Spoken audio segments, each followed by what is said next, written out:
आणि सरांनी इथे येऊन या वेगळ्या, कारण कसं होतंय, लोकांना हा विषय आहे हे पण अनेक वेळा कळत नाही. त्यामुळे सरांनी एक 24 आवर्सच्या याच्यामध्ये म्हणजे माझ्या विनंतीला मान देऊन इथे येण्याचं मान्य केलं. याबद्दल त्यांचे खूप आभार. एक आरटी आहे ज्याच्यानुसार 1900 जे गेल्या 7-8 वर्षामध्ये म्हणजे 2014 ते 2019 137 पोलीस कर्मचाऱ्यांनी आत्महत्येमुळे त्यांचे प्राण गमावले आहेत, ज्याच्यामध्ये 5 स्त्री कर्मचारी आणि एक उच्च अधिकारी पण आहे. कोविडच्या काळामध्ये 349 मी हा डेटा म्हणजे एप्रिल 2022 आता जे मे जूनच्या 2021चा सांगते. त्या काळात 349 पोलिसांनी त्यांचे प्राण गमावले आणि संपूर्ण भारतामध्ये 2014 ते 2018 या काळात 940 पोलीस कर्मचाऱ्यांनी आत्महत्या केल्या. 16 तास काम, अत्यंत कमी सुट्ट्या, त्यामुळे स्वतःला व कुटुंबाला वेळ न देऊ शकणे, त्यातून निर्माण होणाऱ्या आरोग्याच्या समस्या व घरगुती कलह, कामाची अत्यंत चुकीची पद्धती ज्यात वर्षानुवर्ष काहीही बदल न होणे, यामुळे पोलिसांवरील ताण हा सतत वाढत असून औदासीन्य, चिंता आणि इतर भावनिक गुंता वाढत जाऊन पोलीस कर्मचारी हे टोकाचे निर्णय घेत आहेत आणि त्याचं प्रमाण अलीकडे फार वाढलं आहे. अत्यंत तुटपुंजा पगारात जास्त काम करावं लागतं, कारण वर्षानुवर्ष कर्मचारी भरती होत नाही आणि कामाची पद्धत देखील जुनी आहे. आणि एकंदरीतच पोलिसांकडे बघण्याचा आपल्या सगळ्यांचा दृष्टिकोन मिश्र पद्धतीचा असतो. म्हणजे जरी आपण त्यांना सेवा देतो असं म्हणत असलो, पण आपण ज्या पद्धतीने त्यांच्याकडे बघतो किंवा त्यांना वागणूक देतो किंवा त्यांच्याबद्दलचे जे परसेप्शन आहे आपल्या समाजामध्ये, ते फार विचित्र आहे. आणि ज्या पद्धतीची हिंसा, ज्या पद्धतीचं टोकाच्या गोष्टी ते लोक हँडल करतात रोजच्या रोज, ते इतकं भयंकर आहे की त्याच्यातून येणारे जे भावनिक गुंतागुंत आहे त्यावर योग्य प्रमाणात, काही प्रमाणात त्याच्यावर आहेत, लोक करतात, त्यांच्यावर काही उपक्रम राबवले जातात, पण योग्य प्रमाणात होत नाही. आणि जी कामाची पद्धत आहे, जो माझ्या अभ्यासाचा विषय आहे, ती वर्षानुवर्ष तीच आहे. ओव्हर बर्डन आहे किंवा ओव्हरलोडेड आहे, रोल ओव्हरलोड खूप आहे पोलिसांवर, आणि रोल कॉन्फ्लिक्ट आहे, पॉलिटिकल प्रेशर असतं आणि बऱ्याच गोष्टी असतात. आणि सगळ्यात महत्वाची गोष्ट म्हणजे सतत लोकांशी संपर्क आल्यामुळे भावनिक उलथापालथ ही खूप असते, कारण हा व्यवसाय किंवा ज्याला सेवा म्हणू, हा प्रकार तसाच आहे. पण ह्या भावना कशा हाताळायच्या, त्यातल्या त्यात कठीण भावना कशा हाताळायच्या, हे प्रशिक्षण या लोकांना मिळत नाही. आणि त्यामुळे यांच्यातले ज्या आपण आता म्हणू विकृतीच्या बाजूला ज्या गोष्टी गेल्या त्या वाढत आहेत. तर मी महेश झगडे सरांना विनंती करते की त्यांनी या विषयावर आणखी आम्हाला मार्गदर्शन करावे, कारण आम्ही जे वाचतो ते फक्त जे पेपरमध्ये छापून येतं किंवा थोडीशी ऐकीव माहिती असते, पण तुमचा जो फर्स्ट हँड एक्सपिरियन्स आहे तो सर आम्हाला या विषयाबद्दल आणखी माहिती द्यायला मार्गदर्शक ठरेल. Over to you sir. Thank you doctor Vrushali. हा विषय खरा म्हणजे की अतिशय निग्लेक्टेड असा आहे आणि त्याच्यावरती जास्त कोणी भाष्य करत नाही, कारण तो तसा लोकांना मेन स्ट्रीमचा किंवा मेन अजेंडावरचा विषय वाटत नाही. कारण तसे स्ट्रेस तर सगळ्यांनाच असतो आणि विशेषतः स्ट्रेसच्या बाबतीत मग कॉर्पोरेट वर्ल्डमध्ये की स्ट्रेस मॅनेजमेंट, मग स्ट्रेसवरती त्यांची कॉन्फरन्सेस, मग स्ट्रेस बस्ट कसा करायचा, याच्यावरती प्रचंड प्रमाणामध्ये त्यांचे नेहमीच प्रोग्राम होत असतात. शासनामध्ये ते तसं कमीच आहे आणि विशेषतः पोलिसांमध्ये तर ते नसलेल्या स्वरूपातच आहे. माझा पोलीस विभागाशी संबंध करा म्हणजे की मी प्रॉबेशनमध्ये असल्यापासून तो आत्ता डिव्हिजनल कमिशनरपर्यंत असेपर्यंत कुठल्या ना कुठल्या कारणामुळे आला. सुरुवातीची काही वर्ष मी प्रॉपर होम डिपार्टमेंटमध्ये काम केलेलं आहे, त्यामुळे त्यांची कामाची पद्धत, त्यांची हायरार्कीपासून ते कॉन्स्टेबलीपर्यंत कशी कामं चालतात याचं मी तसं थोडंफार जवळून पाहिलेलं आहे. मी आपल्याला एक सांगतो की स्ट्रेस हा सगळ्यांनाच असतो. नवजात जन्मलेलं मूलपासून ते मृत्यूशय्यावरती असलेले व्यक्ती, हे सगळ्यांना स्ट्रेस असतो. स्ट्रेसच्या बाबतीमध्ये त्याचं सायकॉलॉजी, त्याची ॲनाटॉमी, त्याची फिजिओलॉजी, याच्यामध्ये मी काही जास्त जाणार नाही, कारण हा विषय तुमचा आहे. आणि तुम्ही ते एक नेहमी हाताळता. मी फक्त काही गोष्टी सांगेल की आता जसं की उदाहरण म्हणून कोविडच्या पिरियडमध्ये खूप मोठ्या प्रमाणामध्ये जीवितहानी पोलिसांमध्ये झाली आणि मग त्यांच्या अर्थात आपण खूप मोठ्या पद्धतीने गौरवतो की कोविड योद्धा वगैरे डॉक्टरांच्या सारखं, तसं पोलिसांनाही कोविड योद्धा म्हणतो आणि मग त्याचं ग्लॉरिफिकेशन करतो. पण तो जो स्ट्रेस आहे आणि त्या स्ट्रेसमुळे जे काही घडतं हे खरं म्हणजे की कधी समाज मनावरती बिंबवलं जात नाही किंवा पुढे येत नाही. पोलिसांचा स्ट्रेस हा आपल्याला माहिती असेल की स्ट्रेस हा 2 प्रकारचा असतो. शारीरिक असू शकतो किंवा तो मानसिक असू शकतो. शारीरिक म्हणजे भूक लागणं, रोग असतील किंवा एक्स्ट्रीम्स ऑफ क्लायमेट असेल, हा स्ट्रेस तुमचा बॉडीली स्ट्रेस असतो. आणि दुसरा म्हणजे मानसिक, तो सगळ्यांना माहितीच आहे. पोलीस असे एक वर्ग आहे की त्यांना हा दोन्ही प्रकारचा स्ट्रेस आहे, शारीरिकही असतो आणि मानसिकही स्ट्रेस असतो. त्यामुळे हा स्ट्रेसचा जो असॉल्ट आहे, स्ट्रेसचं जे अतिक्रमण आहे, स्ट्रेसचं जे आक्रमण आहे पोलिसावरती, हे दोन्ही प्रकारचं आहे. एक शारीरिक स्ट्रेस जो असतो तो पण आहे आणि मानसिक पण आहे. त्याला पार्श्वभूमी असे आहे की आपण खरं म्हणजे की खूप नेहमी चर्चा करतो की विकास कामावरती किती खर्च झाला, मग देशाचा विकास किती झाला, मग GDP किती वाढला. पण समाज मनावरती कधीही लॉ अँड ऑर्डर किंवा त्याच्यामध्ये गुन्हेगारी हा तसा गौण विषय असतो. कारण आपल्याकडे मोठा जो लँडस्केप आहे हा विकासाचा लँडस्केप आहे. लोकशाहीमध्ये विकासाला जास्त महत्त्व देत झालं. पण जे कायदा आणि सुव्यवस्था आहे किंवा गुन्हेगारी कमी करायचं आहे, हे एक आपण गृहीत धरलेलं असतं. It is taken for granted. मला वाटतं की कधीतरी याच्याकडे लक्ष दिलं तर मग त्याच्या अनुषंगिक असलेले स्ट्रेसेस वगैरे लक्षात येतील. आपल्याला मी काही 2-3 फिगर्स सांगतो की आपण खरं म्हणजे की बुद्धाच्या देशामध्ये आहोत. शांतताप्रिय, ज्यांनी जगाला शांततेचा संदेश दिला, महात्मा गांधींनी अहिंसेचा संदेश दिला, अशा देशामध्ये आपण आहोत. पण आजची जर परिस्थिती जर बघितली आणि ज्याचा डायरेक्टली पोलिसांशी संबंध आहे की जागतिक शांतता इंडेक्स जो असतो किंवा अशांत देशामध्ये आपला नंबर कितवा लागतो, सगळ्यात शांत देश म्हणून 1 नंबरचा असेल कुठे, 163 देशामध्ये आईसलँड आहे, नंबर 2वरती न्यूझीलंड आहे, नंबर 3वरती पोर्चुगल आणि मग जपान वगैरे असे देश आहेत. आणि सगळ्यात शेवटचा अशांत देश असलेला आपण सगळ्यात अलीकडे माध्यमामध्ये बघतो तो अफगाणिस्तान आहे. भारत कुठे असेल असं आपल्याला वाटतं? भारत हा 139 क्रमांकावरती आहे. म्हणजे आपल्या बुद्धाच्या देशामध्ये किंवा महात्मा गांधीच्या देशामध्ये आपण काय पहिल्या 10मध्ये नाही आहेत, आपण पहिल्या 100मध्ये नाही आहेत. आपला क्रमांक हा 139वा लागतो आणि सगळ्यात शेवटचा 163 आहे.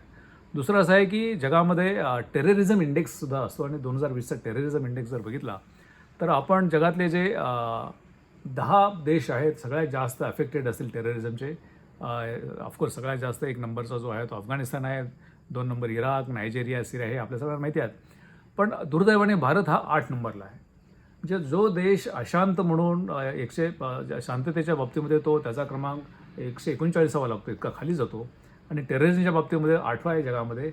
अशा या अशांत आणि टेररिझम अफेक्टेड देशामधले जे लॉ अँड ऑर्डर आहे, जे गुन्हेगारी आहे, ती खरं म्हणजे की पोलिसांच्या पुढे फार मोठं एक असं वाढणारं एक त्यांचं कर्तव्य आहे आणि ते वाढत चाललेलं आहे. याच्यामध्ये ही जी झाली त्याची पार्श्वभूमी. पण मग त्या अर्थाने जर आपण बघितलं की ह्या पोलिसांचा स्ट्रेस का तयार होतो, हा स्ट्रेस तयार होण्याचे कारण हे खरं म्हणजे मूलभूत भारतीय संस्कृतीमध्ये आहे. आपली समाजव्यवस्थाच ही मुळात स्ट्रेस निर्माण करणारी झालेली आहे, स्ट्रेस कमी करणारी झालेली नाही आहे. जशी जाती व्यवस्था आली, जाती व्यवस्था ही सामाजिक सलोखा वाढवण्यापेक्षा सामाजिक वितुष्ट कसे होतील याच्यावरती ती आधारित आहे. त्यामुळे हे जातीय व्यवस्था जशी झालेली आहे की हे करण्याची. नंतर ज्यावेळेस लोकशाही आली, लोकशाहीमध्ये खरं म्हणजे लोकांनी सामंजस्याने शासन नियुक्त करावं असं जे होण्याऐवजी आता पक्षांमध्ये पॉलिटिकल पार्टीजमध्ये मोठ्या प्रमाणात कन्फ्लिक्ट आहेत आणि ते कन्फ्लिक्ट नॅशनल लेवल फिगरपासून ते कार्यकर्त्यापर्यंत आहेत आणि त्यामुळे अशांतता, सोशल कन्फ्लिक्ट्स, सोशल क्रायसिस निर्माण झालेले असतात. त्यामुळे एकीकडे हा देशाला जरी खूप परंपरा असली, शांततेची परंपरा असली, तरी गेल्या काही दशकांमध्ये, गेल्या काही शतकांमध्ये हे आपण एका वेगळ्या दिशेने चाललेलो आहोत आणि त्यामुळे मग समाज अशांत आहे. समाजाचं टेररिझम इंडेक्स खूप वरती आहे आणि अशांततेच्या बाबतीमध्ये शांततेच्या बाबतीत खाली आहे. अशा पार्श्वभूमीवरती मग एखादा जर घटक जो पोलीस आहे, ज्याच्यावरती ही जबाबदारी आहे लॉ अँड ऑर्डरची आणि शांतता प्रस्थापित करण्याची आणि गुन्हेगारी कमी करण्याची, तो निश्चितपणे स्ट्रेस खाली असणारच आहे. जे आपण त्याला कितीही सुविधा दिल्या, कितीही काही केलं, सर्व काही दिलं, सगळ्या व्यवस्था दिल्या तरी तो हा स्ट्रेसखाली असणार आहे. त्याच्यासाठी मग खरं म्हणजे की सामाजिक स्थित्यंतर होणं गरजेचं आहे, पण त्याच्याकडे तो खूप मोठा विषय आहे. पण तोपर्यंत तरी लोकांनी कमीत कमी एवढं तरी ॲप्रिशिएट केलं पाहिजे की पोलिसांच्या पुढे जे काही आपण जबाबदाऱ्या टाकलेल्या आहेत, पोलिसावरती जे काही आपण त्यांच्याकडे बघतो, तर ते अतिशय भयानक असं काम आहे. ते काम तितकंसं सोपं नाही. एवढं जरी ॲप्रिशिएट झालं तरी मला वाटतं की समाजाने त्यांच्या दृष्टीने भरपूर काही केल्यासारखं होतं. हा स्ट्रेस जो होतो पोलिसांच्यावरती येतो, हा स्ट्रेस येण्याची बरीच काही कारणं आहेत आणि या कारणामुळे मी प्रत्येक कारणामध्ये जाणार नाही. मग ती कारणाची परिणती त्यांच्या बॉडीवरती होते, काही डिझीजेसवरती, लाईफस्टाईल डिझीजवरती होतात. आणि खरं म्हणजे की आपण आता आत्महत्येचा विषय काढला, पण रिटायरमेंट झाल्यानंतर त्यांचं आयुष्य, ॲव्हरेज आयुष्य किती असतं आणि सामान्य माणसाचं ॲव्हरेज आयुष्य किती असतं रिटायरमेंटनंतर, 58-60 नंतर, हे जर आपण स्टॅटिस्टिक्स बघितलं, मला वाटतं की पोलिसांच्या बाबतीमध्ये आणखी काही आकडेवारी ही जी समाजाला माहीत नाही, ती सुद्धा कदाचित भयानक असू शकते, कारण त्यांचा लाईफस्पॅन कदाचित त्या सगळ्या स्ट्रेसमुळे कमी झालेलं असेल. हे जर बघायचं असेल तर मला वाटतं की याच्यामध्ये 2-4 गोष्टी आपण बघितल्या पाहिजेत की मुळातच बदल केले पाहिजे. की आपल्याकडे जो कायदा आहे, इंडियन पोलीस ॲक्ट, हा 1861चा आहे आणि हा 1861च्या ॲक्टमध्ये थोडेफार बदल झाले असतील, नाही असं नाही आहे, पण मूळ कायदा हा 1861चा आहे. आणि जो 1857ला जी म्युटिनी झाली होती ब्रिटिश सरकारच्या विरोधात, त्यानंतर हा कायदा तयार करण्यात आला. आणि ते कायदा तयार करताना त्याच्यामध्ये नोटिंग होतं की जो पॉलिटिकली आपल्याशी एकरूप राहील, आपल्याशी एकसंध राहील असा पोलीस फोर्स तयार करण्यासाठी कायदा तयार करण्यात, आणि त्या कायद्याचं आत्तापर्यंत आहे. मला वाटतं की पोलिसांचा जर स्ट्रेस कमी करायचा असेल तर काही गोष्टी महत्त्वाच्या आहेत. त्याच्यातली पहिली गोष्ट अशी आहे की हा जो कायदा आहे, हा कायदा हा 21व्या शतकातला, ज्याच्यामुळे स्ट्रेस कमी होऊ शकेल, सामाजिक शांतता ही एक मेन स्ट्रीम झालेली असा नॅशनल अजेंडा असेल, अशा पद्धतीचा कायदा. आणि याच्यामध्ये खूप आहेत. खरं म्हणजे हा एक वेगळा विषय आहे की इंडियन एव्हिडन्स ॲक्ट असेल, इंडियन पिनल कोड असेल, CRPC असतील आणि बरेचसे कमिशन झालेले आहेत. हे सगळ्यामध्ये खरं म्हणजे की आपण या वासनामध्ये गुंडाळून ठेवलेले आहेत. कधीतरी ते पुढे काढले पाहिजेत.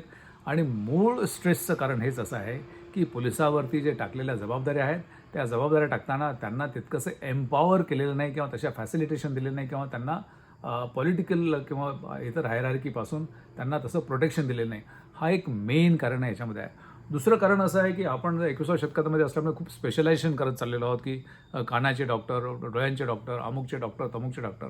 पण इथे तोच पोलीस हा लॉ अँड ऑर्डरचा असतो, तोच पोलीस इन्व्हेस्टिगेशनचा असतो. माझ्या दृष्टीने मला जे अनुभव आला 34 वर्ष प्रशासनामध्ये, की याच्यामध्ये स्पेशलायझेशन जर झालं तर हा स्ट्रेस कमी होऊ शकेल. की इन्व्हेस्टिगेशनच्या बाबतीमध्ये जर काही एक अशी हायरार्की तयार झाली आणि सेपरेट केलं लॉ अँड ऑर्डरपासून, तर तिथे हा स्ट्रेस बऱ्यापैकी कमी होऊ शकतो. आणि मग या स्ट्रेसच्या बाबतीमध्ये जे काही बोललं जातं, तो स्ट्रेसची सुरुवात ह्या प्रोसेसेसपासून पाहिजे. आणि ही प्रोसेसेसच आपण गेल्या 150 वर्षामध्ये ह्या प्रोसेसवरती काही विचार केलेला नाही. दुसरी गोष्ट आहे की आपल्याकडे जो पोलीस फोर्स आहे, हा पोलीस फोर्स खूप इनएड्युकेट आहे. ज्या दुसऱ्या जगाचा जर आपण, ज्या देशांचा जर विचार केला, त्या मानाने दर स्क्वेअर किलोमीटरला किंवा लोकसंख्येच्या प्रमाणात जर बघितला तर तो कमी आहे. आणि दुर्दैव असं आहे की जो कमी आहे त्याच्यामध्ये ज्या पोस्ट क्रिएट करण्यात आलेल्या आहेत, त्याच्या फक्त 77% पोस्ट भरलेल्या आहेत त्या देशामध्ये. आणि ह्या पोस्ट सध्या भरलेल्या नाहीत. आपल्याकडे जरी 50% महिलांची लोकसंख्या असली तरी पोलीस फोर्स फक्त 9% महिला ह्या पोलीस आहेत. त्यामुळे मला वाटतं की हे कुठेतरी डिसप्रपोर्शनल झाले आणि मग त्याच्यामध्ये हा स्ट्रेस तयार होतो. सगळ्यात महत्त्वाचं म्हणजे की स्ट्रेस तयार होण्याचं कारण असं की तुम्हाला कामाचे किती तास असावे लागतात. ॲव्हरेज असं आहे की कामाचे 14 तास ॲव्हरेज, देशाचा ॲव्हरेज जर काढला तर पोलीस 14 तास काम करू शकतो. मला तर हे खरं म्हणजे हे माझ्या विचाराच्या पलीकडचं आहे की एखाद्या माणसाला तुम्ही 14 तास रस्त्यावरती किंवा बाकीचे काही असेल असे तुम्ही 14 तास ॲव्हरेज, हे त्याच्यापेक्षा तर जास्त असेलच. आणि त्यामुळे मग झालं काय की 4 मधल्या 3 लोकांनी त्यांच्यामध्ये शारीरिक त्यांना काही ना तरी व्याधी लागलेल्या आहेत. हे स्टॅटिस्टिक्स आहे. आणि गेल्या 5 वर्षाचं जर स्टॅटिस्टिक्स काढलं तर याच्यावरती समजा तुम्हाला लोकांना डिस्ट्रेस कसं व्हावं, बिहेवियर कसं करावं, आनंदी कसं राहावं, खरं म्हणजे की नुसतेच हॉस्पिटल पोलिसांना देऊन उपयोगाचे नाही आहे. त्यांच्या बिहेवियरमध्ये कारण स्ट्रेस कसा आपण कोपअप करू शकतो यासाठी जर बघितलं तर त्यांना ट्रेनिंगची गरज आहे. आपल्या देशामध्ये गेल्या 5 वर्षाचं स्टॅटिस्टिक्स काढलं तर फक्त 6.4% पोलिसांना इन सर्व्हिस ट्रेनिंग देण्यात आलेलं आहे. म्हणजे नसल्यासारखं आहे. आपण IASचं जर बघितलं की दरवर्षी IASला ट्रेनिंग दिलं जातं, सिनियर पोलिसांना ट्रेनिंग दिलं जातं. जगामध्ये तर कॉर्पोरेटमध्ये तर ट्रेनिंग हे कंटिन्युअसली चालू असतं. पण पोलिसांच्या बाबतीमध्ये मला तर वाटतं की टेक्निकल ट्रेनिंग जर आपण बाजूला ठेवलं तरी हे जे बिहेवियरल ट्रेनिंग आहे, स्ट्रेस बस्टरचं ट्रेनिंग आहे, हे कायमस्वरूपी जे देण्याची गरज आहे, पण आपल्याकडे ते पूर्णपणे तसं हे निग्लेक्ट केलेलं आहे. आता ह्या ज्या गोष्टी आहेत त्याच्यामध्ये माणूस म्हणून कुठेतरी ह्या समाजाकडे त्यांचा पाहण्याचा आणि समाजाचाही त्यांच्याकडे पाहण्याचा दृष्टिकोन हा थोडासा बदलला पाहिजे. त्यांना ट्रेनिंग नसल्यामुळे मग ते आणि कामाचं स्ट्रेस असल्यामुळे मग त्यांचे समाजाप्रती असलेले जे बिहेवियर आहेत ते सुद्धा बदलतं आणि मग समाजाकडून त्यांच्या बाबतीत निगेटिव्ह असं एक वातावरण तयार झालेलं असतं. सगळ्यात महत्त्वाचा मी विषय आपल्याला एक सांगतो की पोलिसांच्याकडे जे काही त्यांचा इंटरफेस असतो तो केवळ निगेटिव्ह आणि निगेटिव्ह फोर्सकडूनच येत असतो. कुठेतरी चोरी झालेली आहे जो निगेटिव्ह आहे, कुठेतरी गुन्हा घडलेला आहे तो निगेटिव्ह आहे, कुठेतरी खून झालेला आहे तो निगेटिव्ह आहे, कुठे मोर्चामध्ये कन्फ्लिक्ट आला तो निगेटिव्ह आहे. त्यामुळे निगेटिव्ह फोर्सला काउंटर करण्यासाठी त्यांची मानसिकता असते आणि हे फार स्ट्रॉंग असावं लागतं. 24 तास आपण जर निगेटिव्ह फोर्सला जर काउंटर करत राहिलो ते वेगळ्या प्रकारची मानसिकता होते आणि मग इंटरनली ते तयार होतं. आपल्याकडे दुर्दैवाने या देशामध्ये नुसतंच पोलिसच नाही आहे, पण सर्वसामान्यतः आपण डॉक्टरांच्यावरती जनरल फिजिशियन्स असतील, सर्जन्स असतील, हे एका दृष्टीने आपण फक्त मेडिकल कंडिशन ही ते पाहतो, पण मनाची मेडिकल कंडिशन जी आहे की मेंटल कंडिशन आहे याच्याकडे दुर्दैवाने आपण लक्ष देत नाही. पण आता 21व्या शतकामध्ये ज्या पद्धतीने स्पीडीली हे सगळं चालू आहे तिथे आपल्याला कुठेतरी एक असा इंडिपेंडंट पॅरॅलल मेंटल हेल्थ च्या दृष्टीने कुठेतरी या देशामध्ये इन्फ्रास्ट्रक्चर तयार व्हायला पाहिजे. ते इन्फ्रास्ट्रक्चर अद्यापही नाही आहे, असलं तरी ते फार इनॲडिक्वेट आहे आणि पोलिसांच्या बाबतीमध्ये ते तर नसल्यासारखंच आहे. त्यामुळे मला वाटतं की हे इन्फ्रास्ट्रक्चर हे शासनाने स्वतःहून हे इन्फ्रास्ट्रक्चर तयार करण्याची गरज आहे. अन्यथा जसं जसं जग बदलत चाललेलं आहे, पूर्वी आपल्याकडे ज्यावेळेस पोलीस फोर्स तयार झाला 150-200 वर्षापूर्वी त्यावेळेची समाजव्यवस्था कशी होती, आजची समाजव्यवस्था काय. अलीकडे क्राईम्स वेगवेगळ्या प्रकारचे वाढलेले आहेत. मग ते वाईट क्राईम असतील, बँकिंगचे असतील, सॉफ्टवेअरचे असतील किंवा मग नवीन नवीन ॲपच्या माध्यमातून येणारे क्राईम असतील, पॉर्नोग्राफिक क्राईम्स असतील, हे सगळे जे आहेत हे पूर्वी नव्हते. पण त्या सापेक्ष आपली पोलिसांची स्ट्रेंथ वाढलेली नाही. दुर्दैवाने आपण सगळ्यांनी सांगतो की आपल्याला ऑटोमेशन करायचं, हे करायचं, ते करायचं, पण काही गोष्टीसाठी आपल्याला हे पर्सनलच पाहिजे असतं, पण ते तसं होत नाही आणि त्याचा रिव्ह्यूही केला जात नाही. सगळ्यांचा परिपाक म्हणजे की पोलिसांच्यामध्ये मोठ्या प्रमाणात स्ट्रेस तयार होतो. स्ट्रेसमुळे मग तुमचे सायकोसोमॅटिक डिसिजेस तयार होतात आणि मला वाटतं की आपण जर बघितलं की त्यांचे डायबिटीज असतील, BP असेल, बाकीचे हे असतील, याचे प्रमाण खूप मोठ्या प्रमाणात होतं. ओबेसिटी त्याच्यामध्ये खूप मोठं, कारण स्ट्रेस सेटिंग हे असतं. त्यांचा पोल्युशनच्या दृष्टीने त्यांचं एक्सपोजर खूप जास्त आहे. ह्या सगळ्या गोष्टीचा जर आपण परिपाक केला तर मला वाटतं की ते जे काम करत आहेत त्या पद्धतीने समाज त्यांच्याकडे तसं ते पाहत नाही आहे. याच्यावरती एकच उपाय आपल्याला करता येईल की हे जे रिफॉर्म्स आहेत, पोलीस रिफॉर्म्स काय ताबडतोब जर करायला सुरुवात केली आणि मला असं वाटतं की माझ्या माहितीप्रमाणे नवीन पोलीस ॲक्टच्या बाबतीमध्ये ड्राफ्ट पण तयार आहे, पण तो बाहेर येत नाही आहे. कारण समाजाला त्याच्या बाबतीत तितकीशी हे नाही. बाकीचे कायदे नेहमी तयार होतात. उदाहरणार्थ आता महानगरपालिकेचे निवडणुका आहेत, मग आता 2चा वॉर्ड करायचा का 3चा करायचा, 4 करायचा, दर इलेक्शनच्या वेळेस तो कायदा बदलतो. मग पोलीस रिफॉर्मच्या बाबतीमध्ये 1861 पासूनचे आत्तापर्यंतचे जे रिफॉर्म्स करायचे होते तो कायदा का बदलत नाहीत. मला वाटतं कधीतरी पोलिसांना त्यांचे आयुष्य हे समाजाचं हेल्थ चांगलं करण्यासाठी लागलेलं असतं आणि त्यामुळे त्यांचा जर स्ट्रेस कमी केला तर सामाजिक स्ट्रेससुद्धा आपोआपच कमी होऊ शकतो. हे ते लक्ष देऊन मला वाटतं की सगळ्यांनी त्याकडे पाहावं.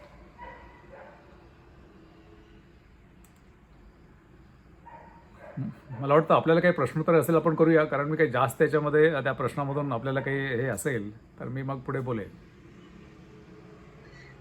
सर, मला तुम्ही आता जे सगळं सांगितलं त्यावरून माझ्या पुस्तकात मी काही गोष्टी मांडल्या आहेत. कारण वेलबिंग हा एक महत्वाचा मुद्दा ठेवून आजकाल जेवढे म्हणजे स्कॅन्डिनेव्हियन कंट्रीज जर बघितल्या तर ते वेलबिंग हा मुद्दा ठेवूनच त्यांच्या सगळ्या पॉलिसीज आखतात. आता मला मिळालेली ही जी माहिती आहे ही खरी आहे की नाही हे तुम्हीच सांगा. की स्वित्झर्लंडला आर्मी नाही आहे असं काहीतरी मी ऐकलंय, हे खरं आहे का? नाही, तर कसं आहे की आर्मी नसणं आहे. आर्मी हे खरं एक्सटर्नल ह्याच्यासाठी आहे. आपण पोलीस ज्यावेळेस बघतो तो इंटरनल सिक्युरिटी असते किंवा इंटरनल पीस हे असतो. तर स्वित्झर्लंडमध्ये पोलीस आहेच आहेत. आर्मीचा विषय आपण थोडा वेळ बाजूला ठेवूया. पण तुम्हाला एखाद्या देशाची जर तुम्हाला चांगलं आर्थिक प्रगती करायची असेल तर त्याचं प्री रिक्विजिट हे पीस असावं लागतं, गुन्हेगारीचं प्रमाण कमी असावं लागतं. त्यामुळे इंटरनॅशनल इन्व्हेस्टर तिथे येतो. स्वित्झर्लंडचं आपण जर असं बघितलं किंवा आईसलंडचं जर बघितलं तर एखादा इन्व्हेस्टर तिथे निश्चितचपणे जाईल की तिथे क्राईम रेट कमी आहे. पण समजा अफगाणिस्तानामध्ये जाऊन तो इन्व्हेस्ट करणार नाही आहे. त्यांनी इन्व्हेस्ट केलं नाही तर मग तिथे त्याचा रोजगार वाढणार नाही आहे, आणि रोजगार वाढला नाही तर मग समाजामध्ये आणखी तिथे स्ट्रेस येऊ शकतो. त्यामुळे हा जो आर्मीच्या ऐवजी तो पोलीस कसा आहे त्या देशातला, आणि तो पोलीस तिथलं जे गुन्हेगारी कंट्रोल करण्यामध्ये सक्षम आहे की नाही याच्यावरती खरं म्हणजे ते ठरलं जातं. तर वेलबिंग जेव्हा आता आपण मी जो प्रश्न विचारला आर्मी बाबत, तर त्यांच्याकडे एकंदरीतच राहणीमान इतकं उच्च कोटीचं आहे की हे जे आपल्याकडचे गुन्हे आणि त्यांच्याकडचे गुन्हे याच्यामध्ये जमीन आसमानची तफावत आहे, किंवा गुन्ह्यांचं प्रमाण कमी आहे आणि वेगळं पण आहे. कारण ते हॅपीनेस इंडेक्स पण जसं तुम्ही म्हटलं की आपल्या इथे हिंसेच्या बाबतीत 149 काहीतरी सांगितलं तुम्ही, तर आपण हॅपीनेस इंडेक्स मध्ये पण त्याच स्थानावर आहोत. 149 देशांमध्ये 139 139 आपलं पोझिशन आहे भारताची, आणि गेल्या 6-7 वर्षामध्ये ती कमी कमी होत गेली आहे. म्हणजे आपल्याकडचे जे सामाजिक अनरेस्ट, आपण सोशल अनरेस्ट म्हणू शकतो, ती वाढली आहे. हे मी आकड्यांसकट टाकलं, आणि याचा परिणाम आपल्या सगळ्यांच्याच, म्हणजे पोलिसांच्याच नाही, आपल्या सगळ्यांच्याच मानसिक आरोग्यावर होतो. आणि दुसरं एक मला नेहमी, मी आता हे ऑब्झर्व करते बरेच दिवस, कारण हे मध्यंतरी बलात्काराची जी प्रकरणं म्हणजे आताही सुरू आहेत ते प्रकार, तर आपला अप्रोच मला कळत नाही की भारतीयांचा अप्रोच ना प्रिव्हेन्शन पेक्षा ना करेक्टेड याच्यावर आहे.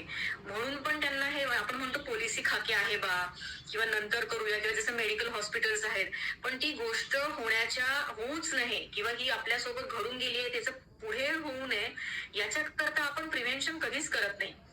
म्हणजे तहान लागली की विहीर खोदणं हा जो प्रकार आहे, हा मला हा बिहेवियर खूप दिसून येतं आपल्यामध्ये. आणि जसं तुम्ही म्हणलं की रिफॉर्म्स गरजेचे आहे, तर रिफॉर्म्स तेव्हाच होऊ शकतात की जेव्हा आपण प्रिव्हेन्शनचा विचार करू. नाही, आपलं म्हणणं बरोबर आहे, आणि खरं म्हणजे की तो विषय याच्यापेक्षा मोठा आहे की पोलीस हा शेवटी येतो. जे हे पोस्टमॉर्टेम आहे पोलिसांच्या बाबतीमध्ये. बरेचसे कायदे जे आहेत, इतर खात्यांचे जे कायदे आहेत किंवा इतर सामाजिक ज्या पद्धती आहेत किंवा सामाजिक संस्कृती आहेत, ते कुठेतरी फेल ठरलं, म्हणून ते पोलिसांपर्यंत प्रकरण गेलं.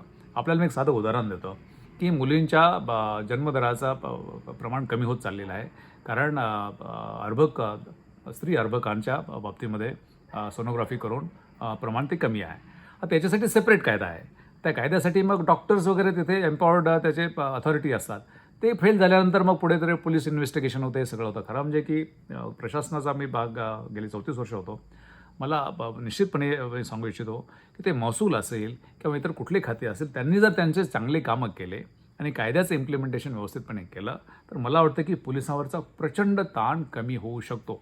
अनफॉर्च्युनेटली असं होत नाही, आणि मग हे जनरलीच जे काही डाऊनहिल होत चाललेलं आहे समाजामध्ये, त्याचे दुष्परिणामही पोलिसावरती होतात. सामाजिक अस्वास्थ्य, सामाजिक अशांतता, आणि सगळ्यात महत्त्वाचं म्हणजे ज्याच्यासाठी आपण ही लोकशाही आणली की हॅपीनेस इंडेक्स प्रत्येक माणसाचा वाढावा.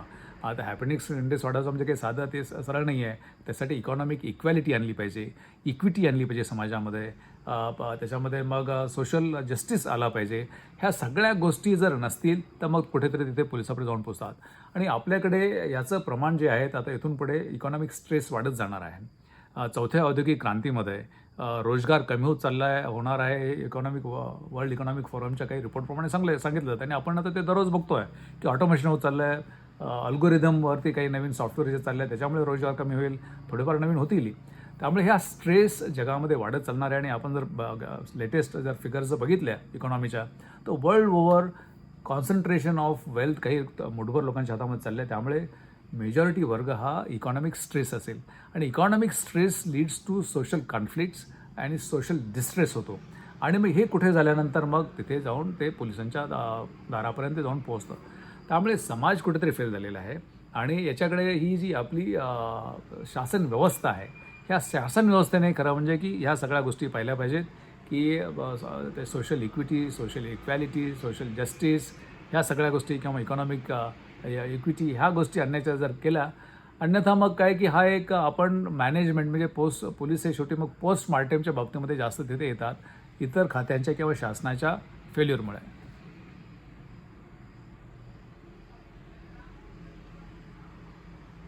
Sir thank you. प्रश्न असतील तर आता आपण सुरुवात करूया प्रश्नांकरता. दयानंद सर, तुम्हाला माईक दिलाय. सर, सगळे सरांचं मी आता खूप पूर्ण ऐकलं आणि खूप सरांनी खूप चांगली अशी एक मांडणी केलेली आहे. माझा एक प्रश्न असा आहे सर की प्रशासनात मीही काम करतो, तर दैनंदिन जेव्हा मी काम करतो तेव्हा दररोज एक नवीन स्ट्रेस असतो. तर म्हणजे दररोज एक नवीन टार्गेट असतं किंवा आणखी आपणही प्रशासनात होतात सर, आम्ही आपल्याला पाहिलेलं आहे काम करताना. मला असं विचारायचं आहे की सर हाऊ टू हँडल, म्हणजे आम्ही ह्या रोजच्या सिच्युएशन म्हणजे आपण प्रिपेअर होऊन तर जात नाही की आज हा प्रॉब्लेम असणार आहे, परंतु जर एखादा तर आपण त्यावेळी कसं आपण आपलं मेंटल हेल्थ मेंटेन करावी, की कायद्याने ह्या गोष्टी होणार नाहीत. म्हणजे कायद्याने मला असं वाटतं की त्यावेळी म्हणजे एखाद्याने मला म्हणजे मी काम करत असताना माझी काही चूक झाली किंवा आणखी काही झालं, परंतु हे करत असताना शासनात काम करत असताना एव्हरीडे एक काहीतरी नवीन चॅलेंज असतं आणि एव्हरीडे मेंटल हेल्थ आपली ढासळत जात असते. तर याच्यासाठी आपण नेमकं एक अधिकारी म्हणून कर्मचारी म्हणून कसं ट्रीट केलं पाहिजे किंवा वरिष्ठांनीही आपल्याला कसं ट्रीट केलं पाहिजे, याबद्दल आपण काही सांगू शकाल का? दयानंद, याच्यामध्ये एक आहे की तुम्ही तुमचा पर्सोना प्रशासनामध्ये तयार केला पाहिजे आणि ते तुम्ही स्वतःच करू शकता. इतर कोणी तुम्हाला ते करू देऊ शकत नाही. ते तुम्ही केलं पाहिजे आणि तो पर्सोना असा आहे की तुम्ही स्वतः ठरवलं पाहिजे की तुम्हाला स्ट्रेसमध्ये यायचं नाही आहे आणि तुम्हाला कोणी असं तुमच्यावरती प्रेशर आणणार नाही आहे. एकदा तुमचा तसा पर्सोना तयार झाला तर मग तुमच्यावरती प्रेशर कमी येतील. आपल्याला मी फक्त एक उदाहरण देईल की मी स्वतः एक बलून आणि स्टोन नावाची थिअरी डे 1 पासून अडॉप्ट केली. ती अशी आहे आणि ती माझी थिअरी आहे की एखादा जर फुगा असेल, त्या फुग्याला जर कोणी बोटाने प्रेशर द्यायचा प्रयत्न केला तर ते अजून प्रेशर दिलं, अजून तो फुगा फुटतो. पण त्या बोटाने जर तुम्ही एखाद्या दगडाला प्रेशर द्यायचा, त्याला खूप प्रेशर द्यायचा प्रयत्न केला, त्या दगडाला काय होत नाही, तो बोट तसं इंजर होतं. त्यामुळे तुम्ही प्रशासनामध्ये दगड व्हायचं आहे का बलून व्हायचं आहे हे तुम्ही ठरवलं पाहिजे. मी स्वतः प्रशासनामध्ये दगड ठरवलं आणि तो आयुष्यभर मी दगड राहिलो. दुसरी गोष्ट अशी आहे की जर तुम्हाला स्ट्रेस कमी करायचा असेल तर 2 गोष्टी केल्या पाहिजेत. एक तर तुम्हाला टेफ्लॉन माइंड केलं पाहिजे की तुम्ही जे पहिलं तर तुमचं कन्व्हिक्शन पाहिजे की मी जे करतो आहे तो लार्जर पब्लिक इंटरेस्ट आहे, मी घटनेच्या प्रमाणे करतो आहे आणि इतरांना काही वाटो पण मला माझं आत्मिक समाधान आहे की मी योग्यच केलं आहे, हे समाजासाठी योग्य आहे आणि घटनेसाठी योग्य आहे. हे जर केलं की तुम्हाला आंतरिक खूप मोठी स्ट्रेंथ मिळते. नंतर समजा तुम्हाला किती असॉल्ट झाले, कुणी किती काही बोललं तरी टेफ्लॉन जसं तुम्हाला किचनमध्ये आपले जे भांडी असतात की ते टेफ्लॉन कोटिंग केलेलं असतं, काही लागत नाही, घाण लागत नाही, तसं तुमच्या मनाला तुम्ही ती घाण लागू दिली नाही पाहिजे. तुमचं मन फ्रेश ठेवलं पाहिजे की मी हे माझं मन आहे, इतरांनी काही बोललं ते त्यांचा प्रश्न, पण मी माझा तसा मी हे योग्यच आहे. हे जर केलं तर मला वाटतं की स्ट्रेस येत नाही. दुसरी आणि शेवटची गोष्ट अशी आहे की मी प्रशासनामध्ये स्वतः दिवसभर खूप स्ट्रेस तयार करायचो. म्हणजे माझं काम करण्याची पद्धत अशी होती की मला त्या पद्धतीनेच काम पाहिजे असतं आणि ज्या पद्धतीने काम पाहिजे त्यामुळे स्ट्रेस तयार व्हायचा. मग मी काही दिवसांनी बघितलं की त्याचे मला दुष्परिणाम दिसायला लागले. मग मी संध्याकाळी असं ठरवलं की हा स्ट्रेस जर कमी करायचा असेल तो नुसता सायकोलॉजिकल नाही, तो फिजिकल पण त्याला काहीतरी पाहिजे. म्हणून मी गेले 25-30 वर्ष प्रशासनामध्ये असताना दिवसभरचा जो स्ट्रेस आहे संध्याकाळी मी 12 किलोमीटर जॉगिंग करून तो स्ट्रेस पूर्ण काढून टाकतो आणि संध्याकाळी मग असं की मी पूर्ण स्ट्रेस फ्री झालेलो असतो. एक गोष्ट अशी आहे की प्रशासनामध्ये तुम्ही दुसऱ्यांच्या हातचं भावलं व्हायचं आहे का तुम्ही तुमचं लाईफ लीड करायचं आहे. प्रशासनामध्ये मी असं ठरवायचं की माझा दिवस जो असेल तो मी सकाळी ठरवायचो की दिवसभर मी काय करणार आहे आणि माझा जो आहे की तो मी अमुक करणार आहे त्याच्यावरती माझी 80% एनर्जी 80% टाईम द्यायचो, इतर गोष्टींना 20%. अशा पद्धतीने केलं तर मला वाटतं की स्ट्रेस येत नाही आहे आणि तुमची स्ट्रेंथ वाढते आणि मग बाकीच्या पद्धतीने तुमचा एक पर्सोना पण तयार होतो. Yes sir, exactly sir, I agree. Thank you sir.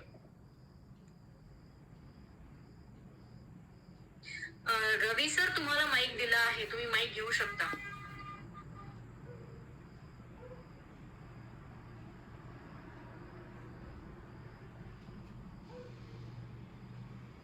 सरांनी मला प्रश्न पाठवलाय की स्ट्रेस रिलीज करण्यासाठी पोलिसांच्या ड्युटीचे तास कमी करायला हवेत का? नेहमी नकारात्मक ऊर्जेत वावरणाऱ्या या क्षेत्राला मानसिकदृष्ट्या बळकट करण्यासाठी नेमक्या कुठल्या उपाययोजना अपेक्षित आहेत?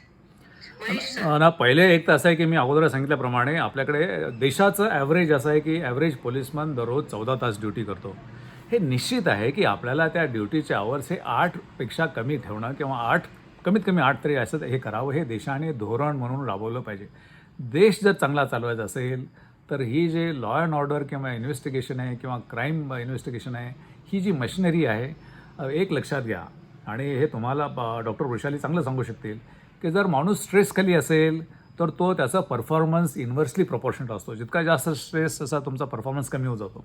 त्यामुळे तुमचा जर जास्त कामाच्या तासामुळे जर स्ट्रेस वाढत असेल तर पोलिसांचा परफॉर्मन्स हा निश्चितपणे कमी होतो. त्यामुळे देशातील हे जे कामाचे तास आहेत हे 8च्या पेक्षा कमी असावेत, या मी मताचा आहे आणि तशा पद्धतीचंच देशाचं हे असावं. दुसरं, स्ट्रेस कमी करण्यासाठी मग बाकीच्या गोष्टी आहेत की त्यांना ट्रेनिंग, आणि ट्रेनिंग म्हणजे नुसतंच लॉ अँड ऑर्डर किंवा मग तुमच्या कायद्याच्यापेक्षा बिहेवियरल ट्रेनिंग आणि स्ट्रेस मॅनेजमेंट, पब्लिकशी कसं बोलायचं, कमीत कमी कन्फ्लिक्ट कसे निर्माण होतील, या पद्धतीने खरं म्हणजे की त्यांना ट्रेनिंग दिलं पाहिजे. आणि हे निगेटिव्हिजम हे त्यांना सांगितलं गेलं पाहिजे. कधी सांगितलं जात नाही की तुम्ही निगेटिव्ह वातावरणामध्ये आहात 24 तास. त्या निगेटिव्ह वातावरणात जर तुम्हाला हे करायचं असेल तर काही तास तरी कॉम्पेन्सेट करण्यासाठी तुम्हाला हॅपी असं कुठलं तरी एक इकोसिस्टम तिथे असली पाहिजे.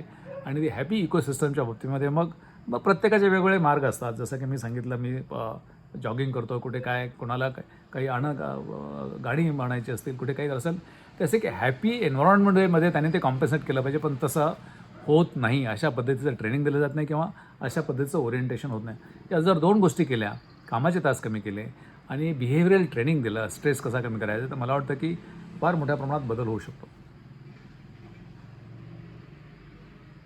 तर याचबरोबर मी ना फिजिकल ट्रेनिंगचं पण, जसं तुम्ही तुमचं सांगितलं स्ट्रेस बस्टिंगचा मार्ग 12 किलोमीटर जॉगिंग, तर मी पोलिसांचं आपण मी ऑब्झर्व करते, तुम्ही सगळेच करत असाल की त्यांना फिजिकल हेल्थ किंवा बघितल्यावर जाणवते तर खूप वेळ उभं राहून ड्युटी करणं, किंवा जसे ट्रॅफिक पोलीस असतात त्यांना ना कानाचा म्हणजे कानाशी संबंधित सतत पोल्युशन मध्ये राहून श्वसनाचे संबंधित विकार पण लवकर जडतात. म्हणजे ऐकण्याच्या शक्तीवर पण परिणाम होतो, कारण ते इतक्या ट्रॅफिकमध्ये, म्हणजे आता कर्वे रोड आणि या नळ स्टॉपला इतका भयंकर ट्रॅफिक असतो, काय आवाज असतो, किंवा मुंबईची तर बातच सोडा. तर ते कसे सर्व्हाइव्ह करत असतील तेवढ्या दिवसभर याच्यामध्ये, आणि याच्यातूनच मग त्यांचा सर्व्हाइव्ह करायला व्यसनांचा जन्म होतो. बहुतेक पोलिसांना मी बहुतेक व्यसन असलेलीच आपण बघतो. तर ते त्यांचं सर्व्हायवल मेकॅनिझम झालं आणि त्याच्यामुळे आणखी इम्युनिटी कमी होते, बाकीचे रोग लागतात. तर फिजिकल फिटनेस हा पण ऍड करायला हवा असं माझं मत आहे. एक्झॅक्टली. खरं म्हणजे की ह्याच्यामध्ये तो एक जॉबचाच भाग पाहिजे. म्हणजे फिजिकल फिटनेस हा तुम्ही ड्युटीला गेल्यानंतर तिथे काही जापनीज कंपनीज तसं करतात. ते काही अर्धा तास असेल, 20 मिनिट असतील, ते फिजिकल फिटनेसच्या बाबतीमध्ये फार पर्टिक्युलर असतात. मला वाटतं की जिथे आपल्याला फिजिकल फिटनेस हा कामाचा भाग आहे आणि पोलिसांच्या तो कामाचा भाग आहे. आणि खरं म्हणजे की त्यांना ट्रेनिंग याच्यामध्ये त्यांना कवायती असतात, त्यांना फील्ड हे असं बऱ्याचशा गोष्टी आहेत त्याच्यामध्ये. पण पुढे एकदा ड्युटीवरती गेल्यानंतर याचा सगळा विसर पडतो. तिथे त्यांना तसं म्हणजे दुर्दैवाने हे तर तुम्ही पुढचं बोलताय, देशामध्ये काही असे पोलीस स्टेशन्स आहेत की तिथे बाथरूमची किंवा टॉयलेटची पण सोय नाही आहे, असे पण आहेत. म्हणजे ह्या गोष्टी जर आपण एकदा एक बघायला गेलो तर प्रचंड आहेत. जसं आपण आता रस्त्यावरती फुटपाथवरती सुद्धा जसे की जिम वगैरे करायला लागलो, प्रत्येक पोलीस स्टेशनमध्ये असं एक जुजबी जिम का असू नये, किंवा मग त्यांना तेवढं डेडिकेट का हे देऊ नये, किंवा अशी मोकळा स्पेस का असू नये, किंवा नवीन पोलीस स्टेशन ज्यावेळेस डिझाईन करताना त्याचा हा इंटेग्रल भाग का असू नये तुमच्या व्यायाम करण्याचा. तर ह्या गोष्टी महत्त्वाच्या आहेत, पण तिकडे तसं लक्ष दिलं जात नाही. तर लक्ष देण्याची गरज आहे. आणखी कोणाला प्रश्न आहे का? हॅलो हॅलो हा बोला. मला सरांनी विचारायचं की मेंटली स्ट्रेस जो असतो पोलिसांचा, त्यांना आपण आता काही अलाउन्सेस दिले जातात, तर त्याच्यामध्ये कंपल्सरी त्यांना काही असे अलाउन्सेस असतात की बाबा तुम्ही मेडिटेशनसाठी कंपल्सरी हे केलं पाहिजे, असं आपण फोर्सफुली नाही, पण त्यांना त्या ड्युटी आवर्स व्यतिरिक्त जेव्हा त्यांना आठवड्याची एकच सुट्टी असते, पण कधी कधी ती आठवड्याची सुट्टी पण त्यांची कॅन्सल होते, काही 24 आवर्स ड्युटी लागते. अशा काळात त्यांना तुम्ही जे म्हटले खरंच की परिस्थिती बघितली की काही ठिकाणी टॉयलेट नाही किंवा रूम्स नाही किंवा चेंजिंग रूम सुद्धा नसते, हे कमी करण्यासाठी काही अलाउन्सेस आपण त्यांना देतो का? म्हणजे बाबा की तुम्ही मेडिटेशनसाठी हे कंपल्सरी तिथे घ्या, नाही तर असं असतं का काही? नाही, तुमची सजेशन तर फारच पुढची आहे. म्हणजे असे अलाउन्सेस येणं तर ही गोष्ट आहेच आहे. पण त्याच्या अगोदर तुम्ही ड्युटी आवर्स जर समजा ड्युटी आवर्स जर ॲव्हरेज 14,000 असतील, तर ते कधी करणार आहे सगळं ह्या ड्युटीमध्ये? आणि त्यांची ड्युटी म्हणजे काय तशी नुसती फिजिकल नाही आहे. ते फार मेंटल स्ट्रेस तयार करणारी ड्युटी असते. एक लक्षात घ्या, की एखाद्याने क्राईम केलेला आहे आणि त्या क्राईमचं इन्व्हेस्टिगेशन काही इतकी साधी गोष्ट नाही. तुम्हाला स्ट्रेस आलेलं असतं किंवा मोर्चा आहे किंवा लॉ अँड ऑर्डर आहे किंवा सगळ्यात वाईट म्हणजे की एखादा VIP मोमेंट असेल आणि रस्त्यावरती नुसतंच उभं राहायचं आहे. तर रस्त्यावरती नुसतं उभं राहणं ही एक शिक्षा आहे. Psychological it's a torture. त्यामुळे असं 14 तास ॲव्हरेज जर होत असेल तर मग हे मेडिटेशनसाठी त्यांना वेळ कुठे आणि नंतर मग त्याच्यासाठी अलाउन्स जर दिला तर त्याचा काय उपयोग होणार आहे? मला वाटतं की हे सगळं पॅकेज पाहिजे. Package should start with minimum hours of duty of around 8 hours. त्यानंतर मग पोलीस स्टेशनच्या तिथेच बाकीचे कुठे जाण्यापेक्षा तिथेच तुम्हाला योगा रूम असेल किंवा मेडिटेशनची रूम असेल किंवा फिजिकल फिटनेसची रूम असेल, हे त्याचाच भाग जर केला तर मला वाटतं की मग वेगळ्या अलाउन्सची तशी काही गरज राहणार नाही. त्यांना ते कंपल्सरी केलं पाहिजे. कारण बऱ्याच वेळेस काय होतं की मग हे सगळं काम करून माणूस थकलेला असतो, तो करत नाही आहे. पण एक लाईफस्टाईल म्हणून तिथल्या तिथे जर झालं तर मला वाटतं की त्याचा जास्त चांगला परिणाम होईल अलाउन्सेसपेक्षा. आणि आता सर सध्या एक निर्णय घेतला की लेडीज पोलिसांना काहीतरी 8 तास ड्युटी केली असं ऐकलं, ते खरं आहे का? म्हणजे नाही, आता हे कसं आहे की मी पण वाचतोय, पण हे ज्यावेळेस खूप असे पॉप्युलर गोष्टी खूप नेहमीच ऐकण्यात येतात की महिलांना अमरावतीमध्ये म्हटलं की 8 तासच आम्ही ड्युटी देणार. चांगली गोष्ट आहे, म्हणजे खरं म्हणजे की we must welcome all this things. पण प्रत्यक्षात तसं होतं आहे का? म्हणजे ह्या सगळ्या गोष्टी आणि कसं आहे की खरं याच्यामध्ये अजून ऑडिट झालं पाहिजे की हे झालं 8 दिवशी तुम्हाला करिंग पाहिजे असेल, इतर खात्याकडून जे जाणारे काही केसेस आहेत त्या कमी करण्यासाठी काही केलेलं आहे का? मग तसं जर केलं नाही तर मग तुम्ही ड्युटी कशी कमी करणार? बरं, तुम्ही त्यांची ड्युटी कमी केली तर मग ॲडिशनल लागणारा फोर्स तुमच्याकडे आहे का? त्या पोस्ट तुम्ही भरलेल्या आहेत का? किंवा नवीन पोस्ट क्रिएट केलेल्या आहेत का? नुसतंच बोलणं की ड्युटी आवर्स कमी करणं. सध्या जे ड्युटी आवर्स आहेत त्याच्यानंतर जे समजा 14 तासाचे जे 8 तास केले तर बाकीचे वेळ हा कोण तिथे असणार आहे मग? तर मला वाटतं की हे असं नुसतंच बोलण्यापेक्षा की आम्ही इतके जास्त नवीन पोस्ट क्रिएट केलेले आहेत, इतकं रिक्रुटमेंट केलेलं आहे किंवा मी असं रिडिप्लॉयमेंट केलं आहे आणि म्हणून आम्ही असे तास कमी केलेले आहेत, असं जर शासनाकडून आलं तर मग ते विश्वास ठेवण्यासारखं आहे. अन्यथा एक ती बातमी आहे फक्त. ओके, धन्यवाद.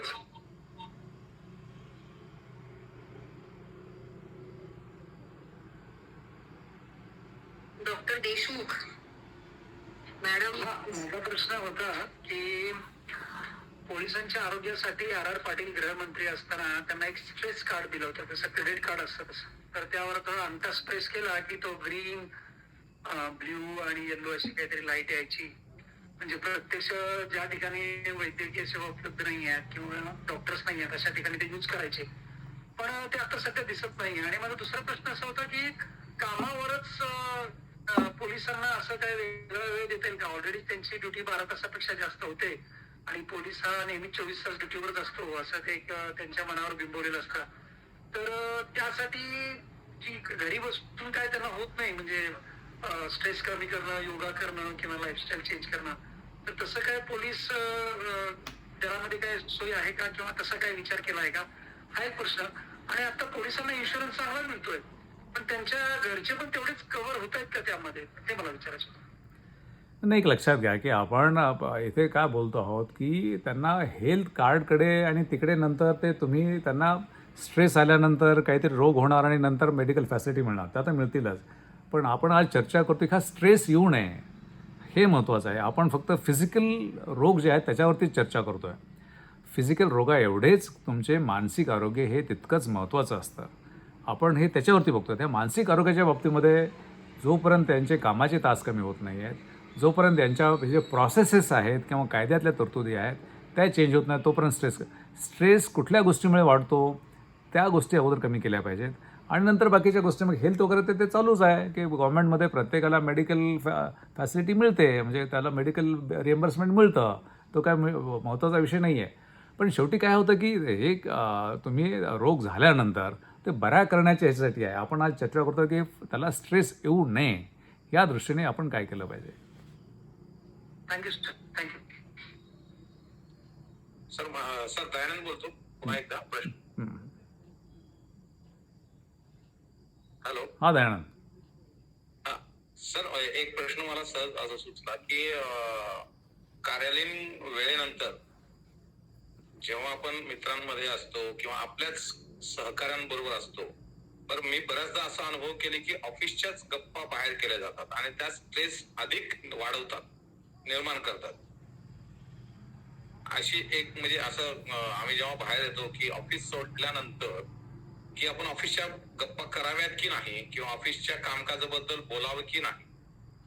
एक असं आहे की खरं म्हणजे की मी जे स्वतः पाळलं की मी एकदा ऑफिसची पायरी उतरलो की माझा त्या ऑफिसशी संबंध नाही आहे. म्हणजे फार काही काम आलं फोनवरती वगैरे तरच आहे, अन्यथा मी दुसरा दिवस होईपर्यंत मी तिथे नसतो. पण एकदा ऑफिसमध्ये गेलो की मग बाकी इतर काहीच नाही आहे. असं तुमचं switch on and switch off होण्याची जर तुमची कॅपॅसिटी असेल ते तुम्ही करावी. आता शासकीय कर्मचारी किंवा अधिकारी हे 24 तास ड्युटीवरती असतात असं समजलं जातं आणि ते असणं गरजेचं आहे. कारण आपण एक लोकशाही चालवतो, एक शासन चालवतात आणि शासन हे 24 तास असावं लागतं. याचा अर्थ असा नाही की 24 तास तुम्ही काम करायचं आहे. ज्यावेळेस गरज पडेल त्यावेळेस तुम्ही असले पाहिजे. आता गरज तर काय प्रत्येक वेळेस पडतं असं नाही. मी जे काही जॉब केले ते खूप वेळेस गरज पडायची, पण गरज पडेल त्यावेळेस. पण गरज एकदा संपली की तुम्ही स्विच ऑफ झालं पाहिजे आणि मग कामाच्या गप्पा वगैरे मारणं हे खरं तुम्हाला आनंद देणार असेल तर जरूर माराव्यात, पण तुम्हाला ते स्ट्रेसफुल असेल तर मरू नये. म्हणजे तुम्ही त्याच्याकडे कसं बघता खरं म्हणजे हा स्ट्रेस हा वेगळा विषय आहे. त्याच्यावरती मी नंतर काहीतरी बोलू शकेल आणि याच्यावरती मी बोलतो पण की स्ट्रेस तुम्ही इंटरनल कसं हे केलं पाहिजे. मी कुंभमेळा केला 2003चा आणि त्यावेळेस काही साधू बघितले. आयुष्य त्यांनी हिमालयात घालवलं किंवा काही ठिकाणी घालवलं आणि फार शांततेत घालवलं. बाकी काहीच काम नाही आहे, सगळं खायला प्यायला मिळतं आहे, तरी पण त्यांना स्ट्रेस होता. म्हणजे तुम्ही एक लक्षात घ्या की एखाद्या माणसाला जर दिलं की आम्ही तुला आयुष्यभर पगार देतो, खायला प्यायला देतो, घर देतो, तुला स्ट्रेस येता कामा नये. नाही, त्यालाही स्ट्रेस येईल.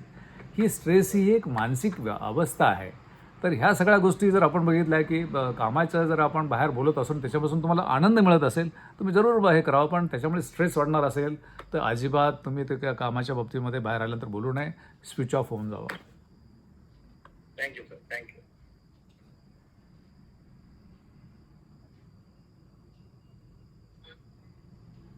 आणखी कोणाचा प्रश्न असेल तर जरूर विचारा.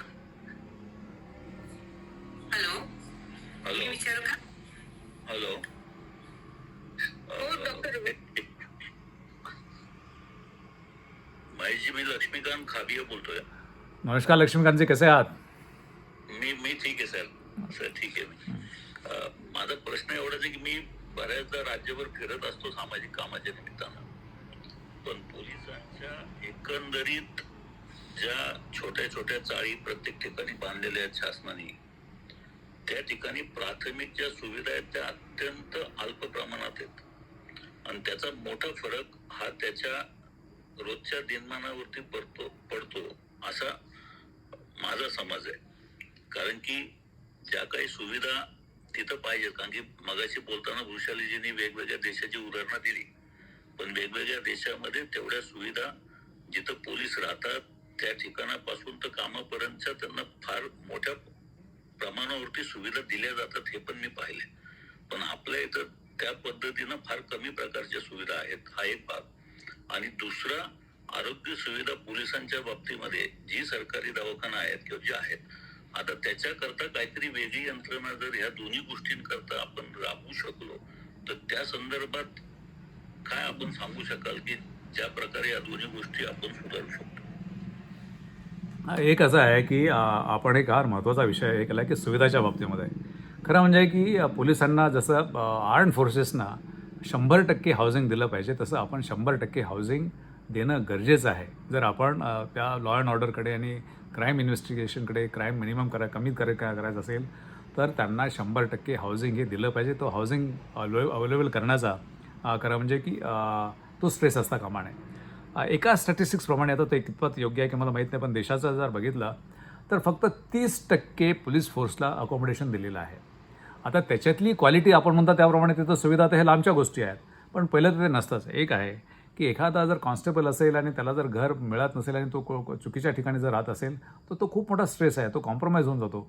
त्यामुळे देशाने एक ठरवलं पाहिजे की 100% अकोमोडेशन विथ गुड फॅसिलिटीज दिला, पण तो हा निग्लेक्टेड भाग आहे. मी होम डिपार्टमेंटमध्ये काम केल्या म्हणून सांगतो की हा अतिशय निग्लेक्टेड भाग आहे. त्याच्यातला दुसरा हिस्सा असा आहे की अलीकडे खूप मोठ्या प्रमाणामध्ये मग अकोमोडेशन तयार करण्याची शासनाची योजना असतात, पण ते कुठे असतात, मग कुठेतरी लांब असतात. खरं म्हणजे की डिस्ट्रीब्युटेड पाहिजे की ज्या ठिकाणी तुमचं काम आहे की पोलीस स्टेशन्स असतील किंवा तुमचे हेडक्वार्टर्स असतील अशाच्या आजूबाजूलाच हे खरं म्हणजे हे पाहिजे. तुम्हाला काम संपल्यानंतर पुन्हा प्रवास करण्याची गरज असू नये. त्यामुळे प्रवास हा पोलिसांचा किंवा कुठल्याही व्यक्तीचा स्ट्रेस तयार करणारी एक ॲक्टिव्हिटी आहे.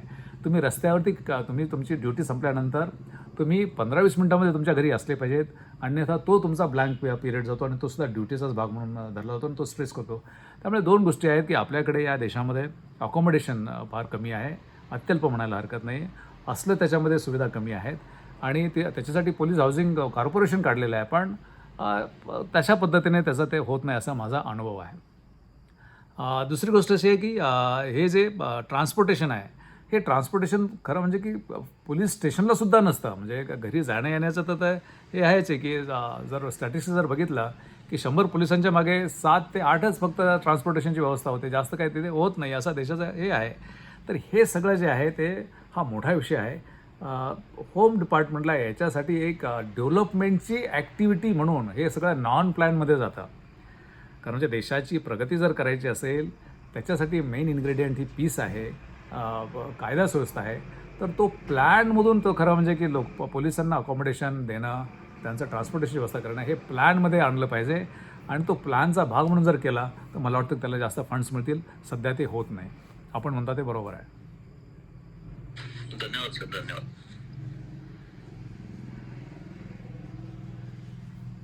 डॉक्टर विद्या मॅम, तुम्ही विचारू शकता. हॅलो. हा मॅडम, धन्यवाद वृषाली मॅडम. तुमच्यामुळे आम्हाला सरांशी चर्चा करायला मिळाली, सरांचे विचार ऐकायला मिळाले. म्हणजे मी जर सतत सरांचे सगळे विचार ऐकत असते, म्हणजे ते फक्त पोलिसांशी संबंधित नाही तर अगदी सर्वसामान्यांसाठी सुद्धा ते तितकेच फायदेशीर आहेत. तर मला काही पोलिसांविषयी म्हणजे ह्या पूर्ण खात्याविषयीच काही विचारायचं होतं. म्हणजे माझा पोलीस लोकांशी खूप असं जवळून संबंध येतो. काही नातेवाईक सुद्धा या क्षेत्रात आहेत आणि बरेच पोलीस माझे पेशंट आहेत. त्यामुळे मी त्यांचं पर्सनल लाईफ अगदी जवळून बघते. म्हणजे त्यांचे शारीरिक आरोग्य, मानसिक आरोग्य आणि सगळंच. तर मला असं वाटायचं म्हणजे ह्या कोरोना काळात जे सगळ्यात जास्त अफेक्ट झाले ते पहिले पोलीसच. आणि सगळे जे सुरुवातीला पेशंट जे सगळे सापडले ते सगळे पोलीसच. मग मला असं म्हणायचं की इतके प्रॉब्लेम म्हणजे शारीरिक आहेतच, दुरावस्था आहे, मानसिक प्रॉब्लेम सुरू आहे. तर ह्या तुमच्या सगळ्या शंका तुम्ही कशा मांडता? म्हणजे काही समाजसेवी संस्था तर ह्यात पुढे येत नाही आणि असंही ऐकत नाही की पोलीस बंड करतोय आणि त्यांनी सरकार पुकारलंय आणि मागण्या मान्य करतायत. म्हणजे असं काहीतरी हवं. कारण ऍक्च्युली ग्राउंड लेवलला खूपच जास्त दुरावस्था आहे या पोलिसांची.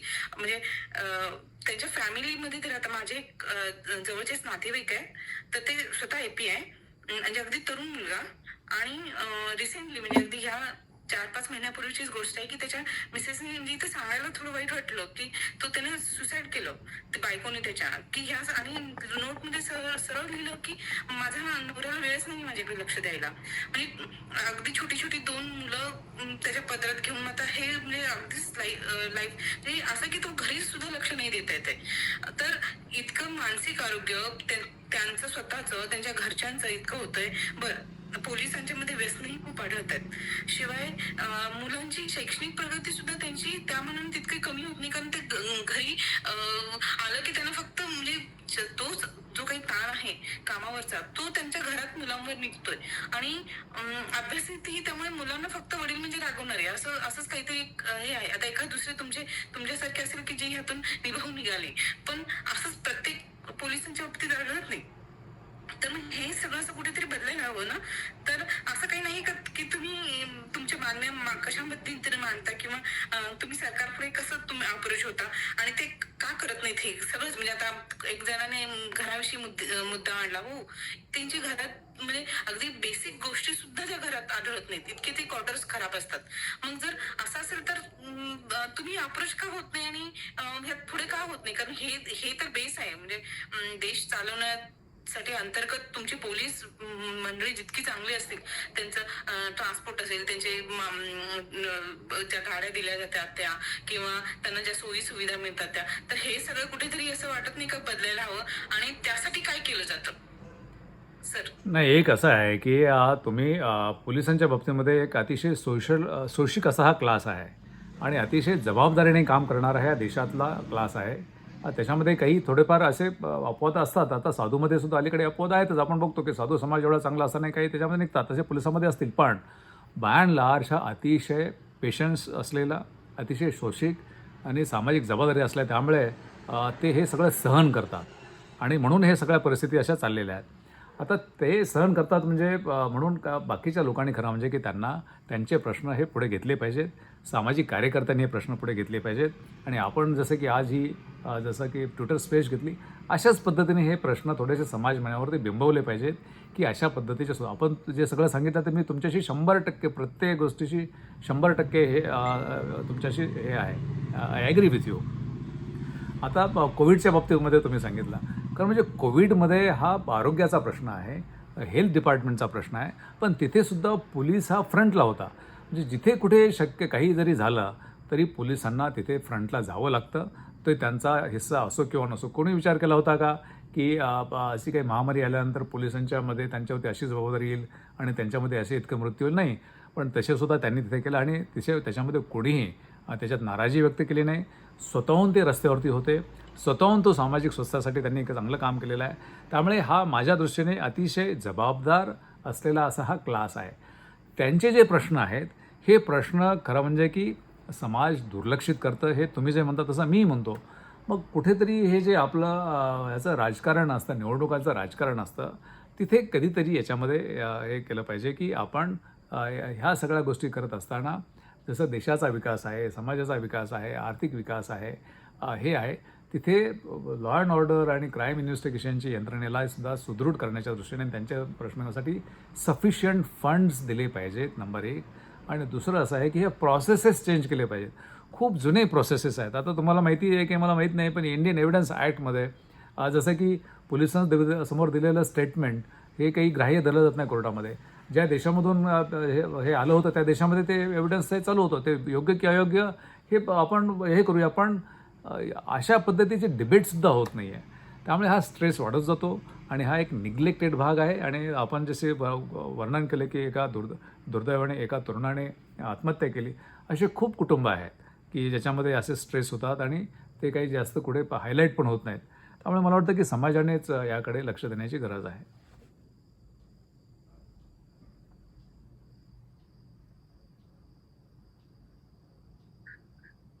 नंतरचा प्रश्न 2 स्पीकर्स आहेत आपल्याकडे.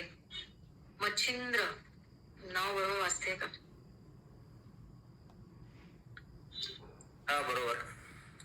बोलू शकता तुम्ही, तुमचा आवाज येतोय. सरांचा मी म्हणजे आभारी आहे महेश सरांचा. कारण सर म्युन्सिपल कमिशनर असताना किंवा परिवहन आयुक्त असताना सरांचं काम म्हणजे जवळून बघितलंय. सर पुण्यात पण होते. आता सर म्हटले तसे की स्ट्रेस येऊ नये म्हणजे म्हणून काय केलं पाहिजे. नंतरच्या गोष्टी ठीक आहे, पोलिसांची ड्युटी तर काय 12 तास आता केली महिलांसाठी, पण तरी पण 12 तास ड्युटी ही ठरलेली. मागं बोरवणकर मॅडम असताना पण 8 तासाचा प्रयत्न झाला पुण्यासाठी, तो काही दिवसात चालू. तसं बंदोबस्त वगैरे. आता माझा मागच्या वर्षीचा अनुभव सांगतो. ज्यावेळेस कोविड चालू झालं, मी राहिला पुण्यात. आम्हाला 28 मार्च ते 6 जून जवळजवळ 2-2.25 महिने माळशेज घाटात बंदोबस्त होता, नाकाबंदी. म्हणजे दररोजचे रस्ते ठरलेले. ज्यावेळेस घरून जायचं त्यावेळेस पत्नी म्हणाली की तुम्ही नोकरी सोडली चालेल. कारण त्यावेळेस कोविडचं एवढं भय होतं लोकांच्यात की गॅरंटी नव्हती काय होईल ते. बायको म्हणाले मी वकील आहे, मी प्रॅक्टिस करते, आपली शेती आहे, तुम्ही शेती करा, पण ती नोकरी सोडली तरी चालेल, तुम्ही जाऊ नका. मी तिला म्हणलं असं कुठं असतं का, जे कर्तव्य ते तर करायलाच पाहिजे. आणि एवढ्या छोट्या याला गावून लोक किती आहेत सध्या त्याच्यात. आपण जर असं माघारी गेलं तरी तर होईल. त्याच्या आम्ही 2 महिने केला बंदोबस्त. देवाच्या कृपेने आजपर्यंत काही कोविड झाला नाही आणि सगळे व्यवस्थित आहोत. तर प्रश्न असा आहे की बहुतेक वेळा बरीच म्हणजे ड्युटीचे हावर्स जास्त असतात. आता मी सरांना माहीत असलं आपल्या खरासखाना विश्रामबाग पोलीस मी 7 वर्ष होतो. तर लिटरली गणपती माझे 8 गणपती बंदोबस्त केले. तर गणपती येण्या अगोदर कमीत कमी 2-2.5 महिन्यापासून बैठका वगैरे चालू होतात. तर त्या पिरियड मध्ये घरी जायला किमान 11-12 आणि गणपती चालू झाले तर रात्री 2-3-4 वाजता, परत सकाळी 10-11 वाजता येईल. पण ह्या अशा परिस्थितीत काय होतं, पोलीस व्यसनांकडे वळाले. आज मला तर आजपर्यंत नाही, पण त्या व्यसनाकडे वळण्याचं प्रमाण वाढतं. त्याच्यामुळे मेन घरचे स्ट्रेस असतात, मुलांचे स्ट्रेस असतात. आता सध्या मी साईड ब्रांच त्याच्यामुळे मुलांसाठी वेळ देऊ शकतो. तरी पण मुलं विचारत असतात, तुम्हाला उद्या सुट्टी आहे का, आपण कुठं बाहेर फिरायला जायचं का. म्हणजे जनरल जे पालक असतात त्यासारखं पोलिसांना तरी वागता येत नाही.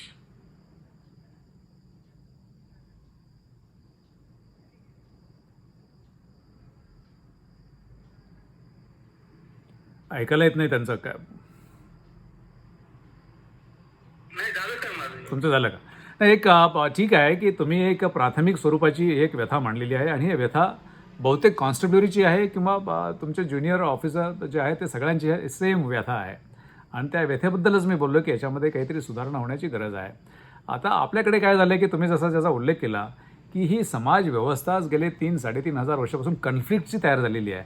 जे जाती तयार करून जो कन्फ्लिक्ट सुरू झालेला तो आता कुठपर्यंत आलेला आहे की आपल्याकडे कुठला ना कुठला तरी सण असतो. सण म्हणजे खरं म्हणजे की सेलिब्रेशन पाहिजे, पण गणपती म्हटलं तरी तुम्हाला स्ट्रेस आहे, त्याच्यानंतर नवरात्र म्हटलं की तरी तुम्हाला स्ट्रेस आहे, कुठल्या महान आपले विभूती आहेत त्यांच्या जयंती म्हटलं तरी तुम्हाला स्ट्रेस आहे. चांगला खरं म्हणजे चांगला आहे आणि ह्या प्रत्येक गोष्टीमध्ये तुम्हाला स्ट्रेस आहे. चांगल्या गोष्टीमध्ये सुद्धा कुठेतरी समाजाने खरं म्हणजे की याच्यासाठी कन्फ्लिक्ट होणार नाही हे तुमचं नाही आहे, हे समाजाचं आहे. समाज तिथं फेल ठरलेला आहे आणि तुम्ही मी खरं म्हणजे की मी अगोदर जसं बोललो की अतिशय सोशिक, पेशन्स आणि सामाजिक जबाबदारीने काम करणारा हा वर्ग आहे. त्यामुळे याच्याकडे तो तुम्ही बघण्याची गरज नाही, हे समाजाने बघण्याची गरज आहे आणि तुम्ही मागण्याची तर काही आवश्यकताच नाही. खरं म्हणजे सगळ्यांना माहिती आहे की तुम्ही आणि ऑफिशियल स्टेटमेंट आहे की देशामध्ये 14 तास सरासरी पोलीस काम करतो. तर हे काही हे नवीनच नाही. खरं म्हणजे की आम्ही वरती जे बसणारे सचिव असतील किंवा वरिष्ठ नेते मंडळी असतील यांनी हे लक्षात घेतलं पाहिजे आणि याच्याप्रमाणे मग तशा पद्धतीचे बजेट देऊन पोस्ट कशा तयार होतील, वेळेवर कशा भरल्या जातील. ज्या पोस्ट आहेत त्याच्यामध्ये देशाचा बदले फक्त 77% लोक कामावरती आहेत, बाकीचे पोस्ट तशा वेकंट असतात. म्हणजे वेळेवरती पोस्ट जरी भरल्या तर याच्यामध्ये अजून कमी स्ट्रेस होऊ शकतो किंवा सामाजिक सलोखा हे करायचा आहे. आता तुम्हाला मी एक साधं उदाहरण सांगतो की 73वी 74वी घटना दुरुस्ती केली की महानगरपालिका असतील किंवा ग्रामपंचायत असतील त्यांनी इतर गोष्टी करण्याबरोबरच सामाजिक न्यायाचे आराखडे तयार करायचे, त्यांनी त्याची अंमलबजावणी त्यांच्या शहरामध्ये किंवा गावाची करायचे. तुम्ही जर विचारलं की या देशामध्ये किंवा पुण्यामध्ये असेल, गावामध्ये असेल, कुठे असे सामाजिक न्यायाचे आराखडे तयार झाले आहेत का? झालेले नाही आहेत. खरं म्हणजे ते आराखडे तयार झालेले असतील तर हे सामाजिक तणाव असतील ते अगोदरच कमी करण्याची एक त्याच्यामध्ये कुठेतरी एक सिस्टम करून दिलेली आहे. ते होत नसल्यामुळे मग पोलिसांच्या वरचे तणाव वाढले जातात, कारण तुम्हाला ते मॅनेजमेंट करावं लागतं ह्या सगळ्या गोष्टीचा.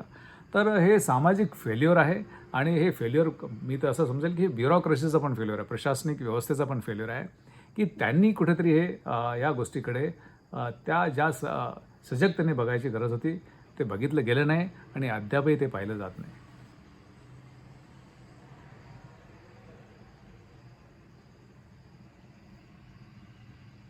नंतरचा प्रश्न चंद्रकांत.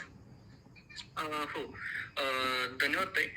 सर मला एक विचारायचं आहे, म्हणजे माझा एक अनुभव, तुम्ही परिवहन आयुक्त असताना तुमच्या सतत धाडी असायच्या, कोणत्या पण जिल्ह्यात तुम्ही व्हिजिट करायचात आणि तेव्हा जे काही प्रायव्हेट ट्रान्सपोर्टेशन वगैरे चालायचं त्यांच्यावर ऍक्शन घ्यायच्यात, ते एक फार आवडलं होतं.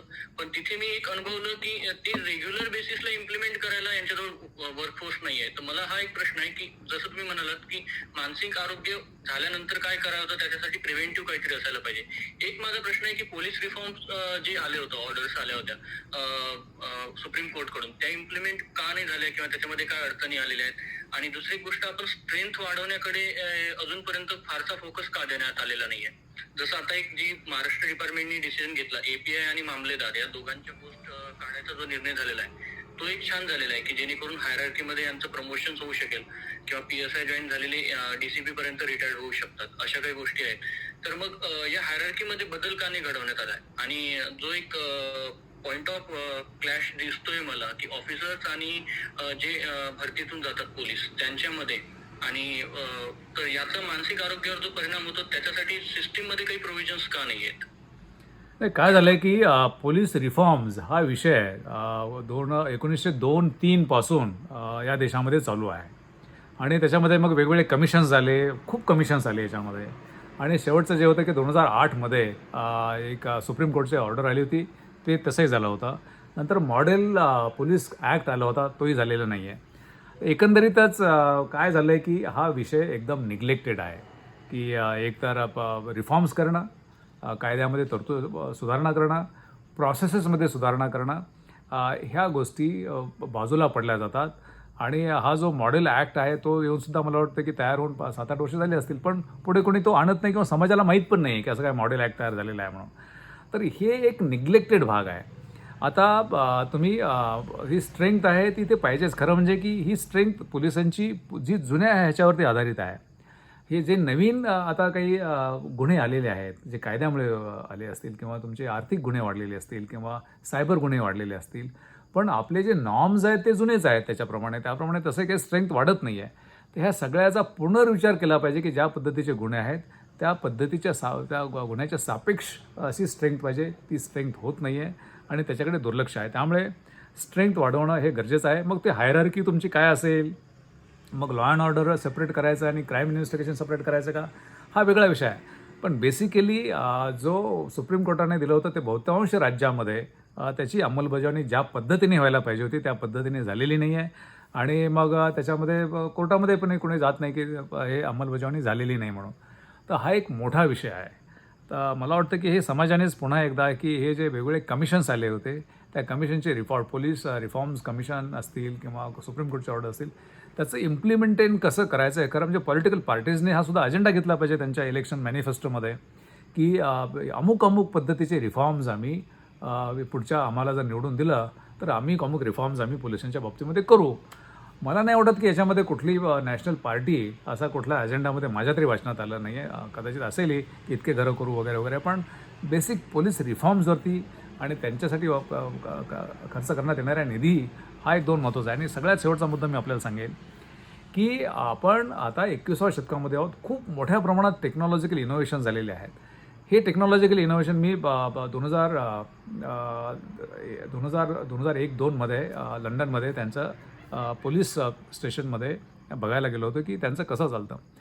तर त्यांचं पूर्ण शहर, लंडन शहर, एका इमारतीमधून त्यांचं सर्व्हिलन्स त्यांचा कॅमेरा मॉनिटर करत होता. त्यामुळे रस्त्यावरती पोलिसांनी असायची गरज नाही. ते मॉनिटरिंग तिथून चालायचं आणि मग तिथून जर काही थोडीशी घटना जर घडली तर मग ताबडतोब तिथे लोकल करून ते हे होत होतं. मग अशा पद्धतीचं आपल्याकडे का होणं आहे. त्यामुळे टेक्नॉलॉजीचा जो वापर आहे तो वापर जसं खाजगी क्षेत्र करत आहे तशा पद्धतीचा वापर आपल्याकडे होत नाही आहे. आणि याच्यामध्ये खरं म्हणजे की पोलीस प्रशासनाचे जे चीफ आहेत, DGP असतील किंवा कमिशनर्स असतील, यांनी खरं म्हणजे ते लीड घेऊन फोर्स केलं पाहिजे की आम्हाला इथून पुढे प्रत्येक आमचा पोलीस हा टेक्नॉलॉजी एनेबल्ड पाहिजे, ज्याच्यामुळे स्ट्रेस कमी होईल आणि रस्त्यावरती उभं राहण्याचं प्रमाणसुद्धा कमी होईल. तर ह्या सगळ्या गोष्टी ह्या रिफॉर्मचा भाग आहेत, पण अनफॉर्च्युनेटली त्या होत नाही आहेत. Okay sir, thank you.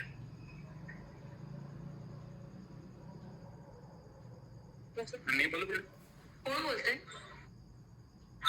मच्छिंद्र पंडा. बोला.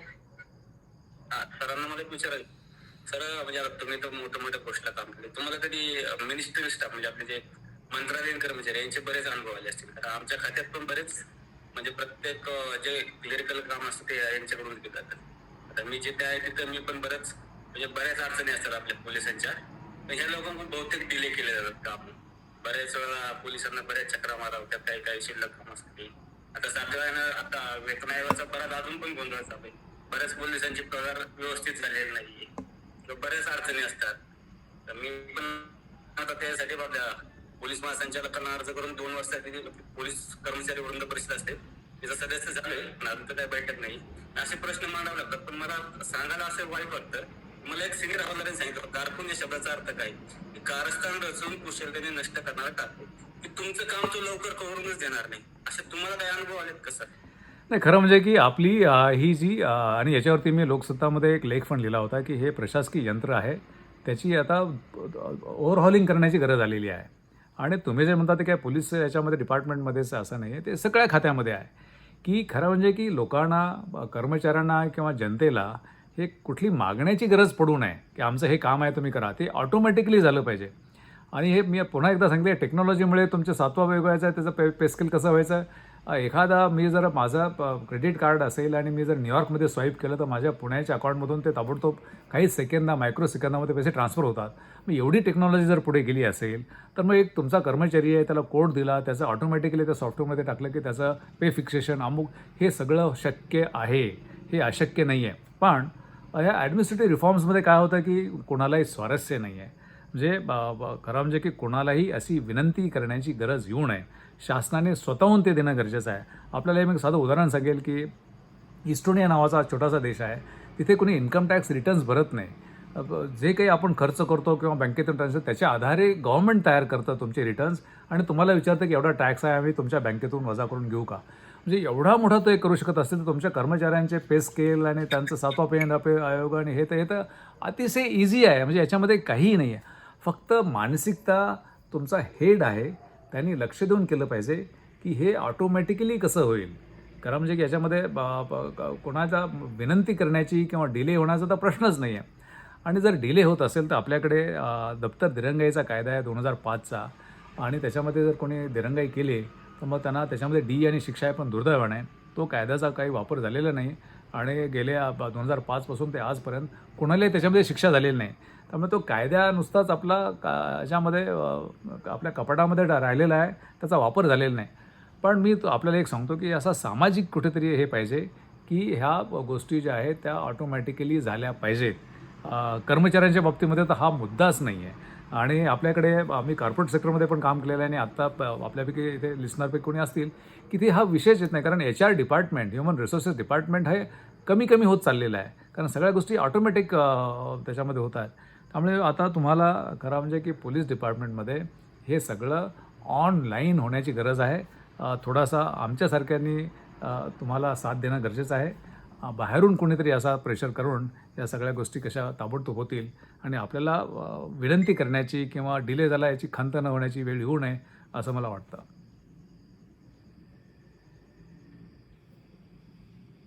सर, मला तुम्ही जो आता अनुभव म्हणजे वारंवार तो शब्द वापरला की विनंती करावी लागते आणि हा म्हणजे ही खरं ते फार ह्युमिलेटिंग असं म्हणता येईल असा अनुभव असतो की तुम्हाला पोलिसांना आम्हाला विनंती करावी लागते किंवा पोलिसांना त्यांच्या हक्काकरता विनंती करावी लागते. तर ही जी वृत्ती आपण खूप पोसून ठेवली आहे, त्याला पोसणंच म्हणू, इतके वर्षानुवर्ष, आणि म्हणून आपल्याला बहुतेक टेक्नॉलॉजी ना आवडत नाही अनेकांना किंवा त्याचं लवकर इम्प्लिमेंटेशन आवडत नाही. आणि मी IT मधून आली आहे आणि बदल मी पण बघितले जितके फास्ट झाले आहेत आणि बाहेरचे देश इतके प्रचंड AI मुळे इतकं भयानक बदल होणार आहेत, सगळ्यांना होत आहेत.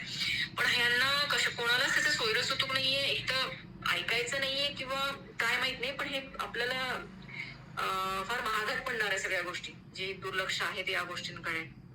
खरं आहे. आपल्याकडे टेक्नॉलॉजी, मी सांगतो की आपण जगाला टेक्नॉलॉजी पुरवतो. बंगलोर असेल, मुंबई असेल, पुणे असेल, हैदराबाद असेल, आपण जगाला टेक्नॉलॉजी देतो आणि ती AI बेस्ड टेक्नॉलॉजी आहे. फार पुढची टेक्नॉलॉजी आलेली आहे. त्यामुळे टेक्नॉलॉजी हे उपलब्ध नाही हे मला वाटतं अजिबात नाही. खरं म्हणजे की 15 वर्षापूर्वी आपल्याकडे आपण ज्यावेळेस रेल्वेमध्ये रांगेत जाऊन तिकीट काढत होतो त्याच्याऐवजी आता आपणच आपलं तिकीट काढतो आहे. त्यामुळे आता पलीकडे तिकीट इश्यू करणारं मशीन असतं. तशा सगळ्या गव्हर्नमेंटच्या प्रोसेसेस ह्या पलीकडे कोणीही माणूस असणार नाही अशा पद्धतीचे असल्या पाहिजेत. आणि ज्याप्रमाणे तिथे अप्रूव्ह करणारा किंवा काम करणारा माणूस नसून मशीन झालं पाहिजे, ते सॉफ्टवेअर झालं पाहिजे, अशा पद्धतीच्या टेक्नॉलॉजी आजही उपलब्ध आहेत. मी पुण्यामध्ये PMRDला असताना बिल्डिंग परमिशनच्या बाबतीमध्ये खरं किचकट काम असतं बिल्डिंग परमिशन, पण तीसुद्धा कुणी अप्रुव्हल देणार नाही, मशीनच अप्रुव्हल देईल अशा पद्धतीचं सॉफ्टवेअर तयार केलं होतं. पण दुर्दैवाने ते माझ्यानंतर ते सॉफ्टवेअरचं कोणी ते लागू केलं नाही.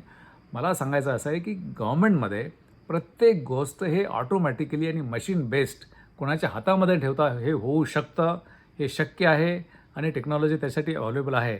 पण दुर्दैवाने आपल्याकडे तसं होत नाही आहे आणि जनताही मग की देणारे आणि घेणारे म्हणजे खरं म्हणजे गव्हर्नमेंट हे सेवा पुरवठादार आहे हे सगळं चुकून बसलेलं आहेत. आपण फक्त मतदार म्हणून राहिलेलो आहोत का हे झालं. तर जनता शेवटी मतदार आहे. मत देणं हे आपलं महान कर्तव्य आहे, अजिबात नाही. मत क्वालिटी मत देणं की तुम्ही काय करणार आहात, हे असं करणार आहात का, तर हे आमचं मत आहे. अशा पद्धतीचं जोपर्यंत लोकशाही शेवटी काय आहे की लोकांची आहे. मतदार राजा आहे म्हणण्याचं एक दिवसासाठी नसतो. तर राजाला काय पाहिजे की माझी कामं विनासहाय झाली पाहिजेत, कोणाकडे न जाता झाली पाहिजेत आणि ऑटोमॅटिकली झाली पाहिजेत. असं इकोसिस्टम ॲडमिनिस्ट्रेटिव्ह आपण खरं म्हणजे की प्रेशराईज केलं पाहिजे.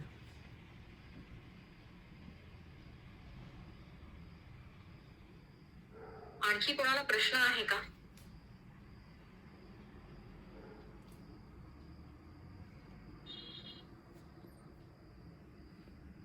किंवा कोणाला मत मांडायचं असेल तरी मग मी माईक देते.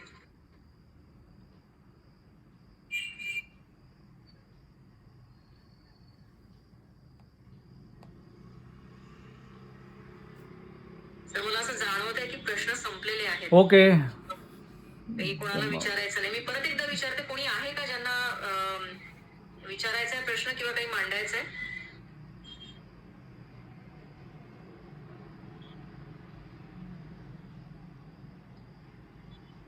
सर रिस्पॉन्स नाहीये कोणाचा, मला असं वाटतं. ओके ओके, कन्क्लूड करा मग. आजची स्पेस खूप छान झाली आणि या बऱ्याचशा गोष्टी ज्या तुमच्या अनुभवातून आणि अभ्यासातून, कारण हा ऍटिट्यूड आम्ही जो आमच्या भाषेत म्हणतो कॉर्पोरेटचा, हा ऍटिट्यूड पण महत्वाचा आहे, राईट ऍटिट्यूड, की अशा गोष्टींची गरज आहे. कारण बहुतेक लोक मी बघते ते डिनायल मध्ये राहतात की याची काही आपल्याला गरज नाहीये किंवा ह्याचा आपल्याला काही उपयोग पण होणार नाहीये अशा पद्धतीचं. म्हणजे बहुतेक अधिकाऱ्यांची भाषा किंवा पॉलिसी मेकर्सची भाषा अशीच आहे आणि ते सायन्सला अजिबात विचारत नाही किंवा ते जे एक्सपर्ट्स असतात त्या विषयातले, जसं तुम्ही आता, तर ते त्यांनी विचारून मग त्याप्रमाणे बदल करायला हवेत अशी अपेक्षा आहे. आणि आजच्या स्पेसमध्ये खरंच खूप नवीन गोष्टी, जरी लोक कमी असले तरी खूपच क्वालिटी स्पेस म्हणता येईल असं झाली आहे. सगळ्यांचे आभार आणि महेश सरांचे विशेष आभार. मला आणखी एक स्पेस संरक्षण दलावर पण घ्यायला आवडेल सर तुमच्यासोबत, जर तुम्हाला वेळ असेल तर आणि इच्छा असेल तर. जरूर जरूर, केव्हाही, म्हणजे असं काही हे नाही याच्यामध्ये. अशा बाबतीमध्ये मी नेहमी तयार असतो. Okay sir, thank you so much. Thank you everyone. Thank you all and good night.